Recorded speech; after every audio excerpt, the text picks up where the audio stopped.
आपल्या शरीराला दिवसरात्र ऊर्जा देणारी शक्ती कोणती आहे? चला मानवी हृदय आणि रक्ताभिसरण संस्थेबद्दल जाणून घेऊया.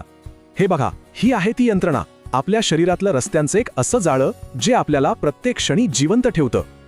पण मग हे गुंतागुंतीचं जाळं संपूर्ण शरीरात रक्त पोचवतं तरी कसं? या सगळ्याची सुरुवात होते आपल्या शरीराच्या इंजिनपासून, म्हणजेच आपलं हृदय. तर हृदयाला असतात 4 कप्पे.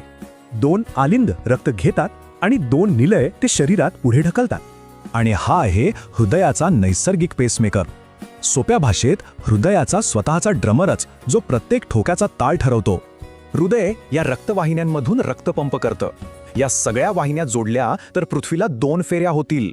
धमन्या शुद्ध रक्त हृदयापासून दूर नेतात, तर शिरा अशुद्ध रक्त हृदयाकडे परत आणतात.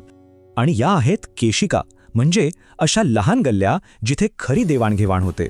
इथेच पेशींना ऑक्सिजन मिळतो. बरं, मग या प्रवासात रक्त नक्की काय काय घेऊन जातं? चला बघूया.